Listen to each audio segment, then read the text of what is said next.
a primeira aventura espacial da turma e também a primeira mancada do Cebola.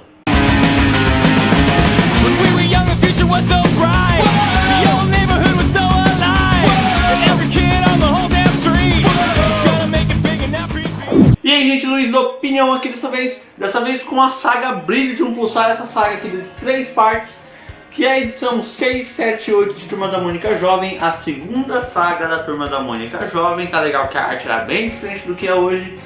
E temos aqui uma releitura de um filme antigo de 1982-83 que foi feito a Turma da Mônica Jovem, um clássico da animação brasileira, né, porque naquela época as animações internacionais já estavam começando a ficar boas e essa animação brasileira também ficou muito legal.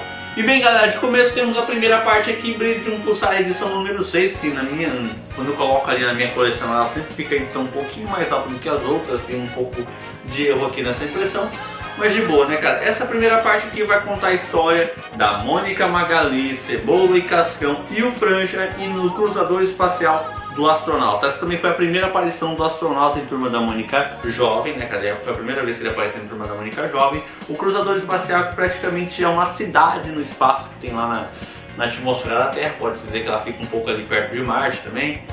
É meio difícil de explicar aqui, mas vocês entendem, né, cara? Fica ali no espaço ali, entre a Terra e Marte. E o astronauta está preparando colônias para colonizar Marte, para criar lugar. Eles estão fazendo usinas térmicas lá, conseguiu arrumar água em Marte e estão preparando alguns museus. Então o lugar está ficando legal, eles estão preparando, fazendo uma terraformação bem legal. E vai fazer uma grande colônia em Marte. Quem sabe na realidade, né, no nosso mundo aqui, quem sabe isso aconteça daqui a uns anos, né? Vamos esperar, quem sabe eu também nem esteja aqui quando isso for acontecer.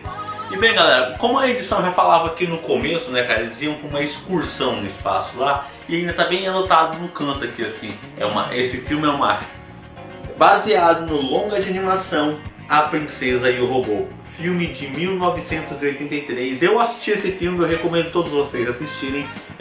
A maioria dos personagens que aparecem nesta saga aqui, eles são do filme. Tipo, temos a Princesa Mimi, temos o Robô, temos o Lorde Coelhão, temos o pai da Princesa Mimi. Então todos esses personagens aparecem nesse filme. Eu assisti o filme, não tá numa qualidade muito legal, tá eu vou deixar o link bem aqui, assim. Você clica aqui e você já vai direto no filme, beleza? E também vou deixar o link na descrição para quem esquecer e querer conferir lá embaixo, beleza? Então você clica lá, assiste o filme tem 1h30 de duração. Para uma animação brasileira daquela época está muito boa. Sinceramente, eu achei muito boa. A dublagem foi dublada na Alamo. Tem alguns dubladores que dublaram o filme que praticamente eu acho que já morreram. Foi uma das primeiras dublagens também dos atuais dubladores de Mônica, Magali e Cascão, tudo criança. E então foi uma boa animação, eu gostei da animação. A história também desse filme, A Princesa e o Robô, também foi bem legal, me surpreendi com algumas coisas aí. Mas é um filme que eu recomendo você ver antes de ler essa edição, como eu peguei e fiz. E mais sobre esse filme da Princesa e o Robô mais no final do vídeo. Agora vamos falar da segunda parte da edição. A primeira parte foi só a introdução de tudo aquilo lá que aconteceu. E agora na segunda parte temos a entrada do robô, né, cara? O robô que confundiu a Mônica com a Princesa Mimi e está obedecendo ordens da Mônica. Ele deu um cacete no astronauta no final da primeira edição, né? Porque o astronauta resolveu atacar ele. Então ele deu um cacete no astronauta e agora ele confundiu a Mônica com a Princesa Mimi. E também essa edição também vai marcar o primeiro embate entre a Mônica e a Princesa Mimi. A edição praticamente termina nisso. E eu gostei muito dessa edição, essa parte aqui foi mais para desenvolver o robô. Eu sinceramente não gostei muito desse robô aqui. Comparado com o filme de 1983, o robô ficou muito feio. Olha, esse aqui que aparece até nas quartas capas, assim, na terceira e na quarta capa de toda a saga, é o robô que apareceu no filme daquela época. Esse aqui, ó, ele tá muito bonitinho, tá muito legal. Eu lembro que o meu irmão, há um tempo atrás, ele tinha até colorido esse desenho, mas o desenho que ele coloriu já até se perdeu aí. Então, se eu tivesse desenho, eu ia mostrar pra vocês. Mas esse robô aqui, ele é muito... eu considero esse robô mais humano na história do filme do que nessa edição aqui. Nessa edição aqui ele tá muito mais robótico, né, cara? Porque naquela edição ele tinha ficado mais com um sentimento mais humano, tipo... tinha ficado bem legal. Nessa daqui ele tá muito mais robótico, como ele é um robô mesmo, mas... whatever, né? E essa edição aqui também marcou o ataque ao cruzador do astronauta, cujo cruzador foi praticamente dominado por uma frota gigantesca de naves muito grandes. E também foi explicado algumas coisinhas mais, pois o astronauta ele estava usando a tecnologia desse povo que ele encontrou na Lua ou em Marte, então não estou me lembrando ao certo. Ele encontrou a tecnologia desse povo, então por isso que ele conseguiu fazer esse cruzador. A nave do astronauta parece que também foi explicado que ela também é dessa tecnologia. Então ficou bem legal, eles explicaram umas coisinhas mais que faltavam nas HQs do astronauta. E por fim temos a última edição aqui, a última parte, né, cara? Essa parte aqui que eu acho que foi uma das melhores, pois explicou mais os conceitos da Mimi, o objetivo dela, qual é o seu destino e o confronto dela com a Mônica. Também mostrou o Lorde Coelhão, o desafio que o Lorde Coelhão fez para a Princesa Mimi. Então ela tem que ficar enfrentando pessoas até ele considerar ela apta para poder enfrentar ele. Então ele desafia ela para poder ter o controle do Império lá. Ficou bem legal assim, teve umas referências a Star Wars, principalmente nessa parte aqui. E eu gostei muito, cara, a edição finalizou com uma amizade entre a Mônica e a Mimi. Eu gostei muito e também marcou assim, praticamente essa história não tem vilões. Tipo, são 3 lados, o lado da turma da Mônica e o astronauta ali.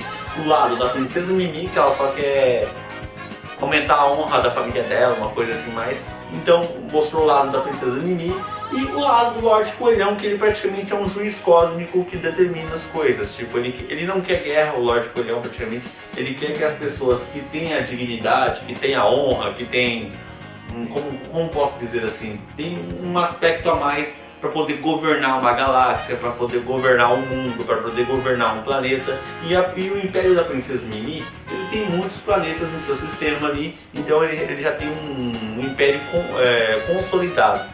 Então ele quer que a Princesa Mimi seja uma imperadora muito boa para esse império. Então ele que julga se ela deve ou não ser a imperatriz desse universo. Eu gostei muito disso. Mostrou que o Lorde Coelhão está com uma personalidade completamente diferente daquela do filme de 1983, pois lá ele era um vilão, e baita vilão nisso, né, cara? Tá legal que ele era meio tosco de vez em quando, exagerava muitas cenas de comédia. Dessa vez aqui, eu vou explicar um pouco mais sobre o Lorde Coelhão agora. Tipo, tivemos a edição número 3 de Turma da Mônica Jovem. Lá mostrou o Lorde Coelhão igualzinho ao do filme de 1983 e tem alguns gibis que ele também aparece daquele jeito. Só que você sabe que a primeira saga de Turma da Mônica Jovem é as 4 dimensões mágicas. Aquele lá é o Lorde Coelhão de outra dimensão, traduzindo. Aquele Lorde Coelhão do filme, aquele Lorde Coelhão que aparecia em algumas revistas do clássico, é um Lorde Coelhão de uma revista, de uma realidade alternativa. Ele é diferente desse daqui. Mas tipo, nessa realidade da Turma da Mônica Jovem, o Lorde Coelhão sempre foi grandão, sempre foi fortão deste jeito. Como que eu sei disso? Bem, gente, temos aqui, ó, essa revista aqui, Turma da Mônica Jovem Cebola Especial. Eu lembro que eu fiquei com muita dúvida entre o Lorde Coelhão e esse Lorde Coelhão que aparece em Turma da Mônica Jovem, que ele também é chamado de Lorde Kamen no começo. Aí a Mônica que apelida ele de Lorde Coelhão.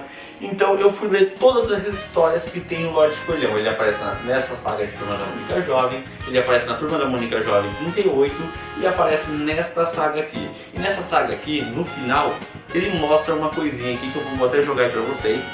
Então, mostra aí que o Lorde Coelhão falou assim, acho que ele não sente saudade do baixinho gordinho que ele era antes. Então, tá dizendo, este é o mesmo Lorde Coelhão daquele que apareceu lá, só que de uma realidade alternativa, entenderam?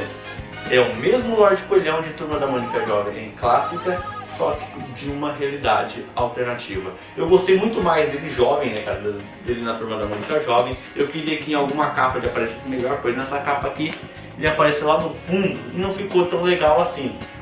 Mas a história foi boa, mostrou 3 lados de uma moeda e levantou temas legais, tipo a primeira, uma das primeiras mancadas do Cebola, que foi ele praticamente ficando junto com a Chabel ali e ignorando completamente a Mônica nessa saga. E depois no final ele começa a se arrepender, mas essa foi uma das primeiras grandes mancadas do Cebola. Sem contar que ele também chamou a Mônica de covarde, né, cara? E a Mônica é uma das pessoas mais corajosas de Turma da Mônica Jovem. Outro grande problema que foi levantado nessa edição aqui foi entre o Franja e o astronauta. O astronauta que agora usa armas em sua nave, então o Franja questionou ele por culpa disso, porque ele achava assim, você é uma pessoa diferente, eu achava que você era uma pessoa que convencia todos pelas palavras, pois nós seres humanos não precisamos usar armas para conversar, para entender outras pessoas.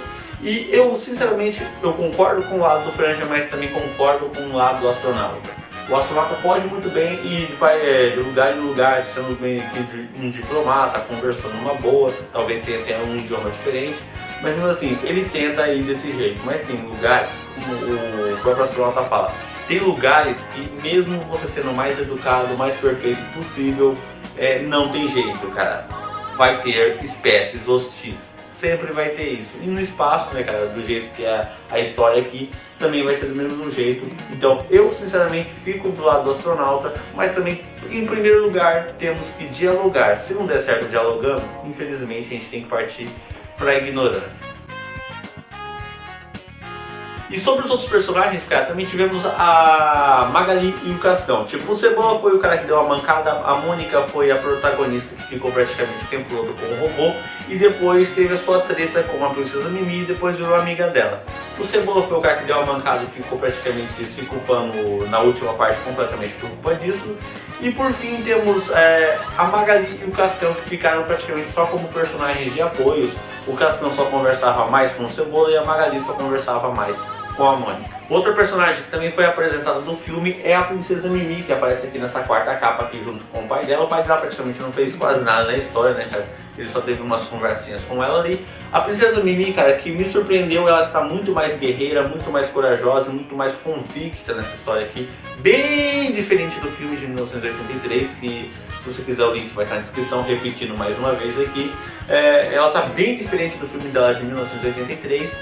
E eu gostei da Princesa Mimi aqui, tá mostrando uma mulher muito mais decidida e parece que ela ainda tem a paixão pelo robô. Quem sabe eles façam uma história, um reboot de novo disso aqui, o robô novamente atrás de um coração para poder casar com ela e quem sabe ele se transforma num coelho de verdade. Eu acho que ficaria bem legal e isso se encaixaria bem em Turma da Mônica Jovem. Sinceramente, aquela história do clássico ficou legal, aquela história do filme lá ficou legal. E eu preferia que ele aparecesse como um coelho aqui já casado com ela, consolidado. Mas como isso aqui é uma realidade, é uma releitura, uma realidade alternativa, isso não aconteceu e ele ainda continuou um robô. E eu acho que ele ficou muito mais feio agora, né? E bem, gente, sinceramente eu recomendo muito essa saga pra vocês, são 3 partes muito boas. E se vocês conseguirem uma edição lacrada, tem esses cards aqui que tinham na época, eles vendiam quando vem uma edição lacrada com plástico novinha. Ela vai vir com esses cards aqui na capa. Era um jogo que eles estavam liberando na época de Turma da Mônica Jovem. Eu só tenho esses dois, que foi um que veio na edição 6 e outro que veio na edição 7 pra mim. Tem bastante referência à primeira saga, tem o Boreas, tem um aqui que tem a capa da Turma da Mônica Jovem, mas eu só tenho esses dois aqui, parece que são mais de 120 cards, esse eu não sei ao certo, eu nunca pesquisei sobre isso aqui. E eu acho que eu nem vou atrás, né, cara, porque é meio difícil achar uma coisa que foi numa campanha que saiu há mais de 6 anos atrás. Bem, é isso, eu recomendo essa saga pra vocês, vale muito a pena comprar. E se você achar alguma coisa diferente, bem, gente, praticamente não tem vilões essa saga aqui, são 3 lados diferentes que entram em conflito e que se conseguem se resolver no final, levantando alguns temas legais aí e outros temas não tão legais assim. E é isso, galera, se você gostou do vídeo, dá o joinha, se inscreve no canal, confere o filme do A Princesa e o Robô clicando bem aqui. E é isso, beleza? Então falou e tchau!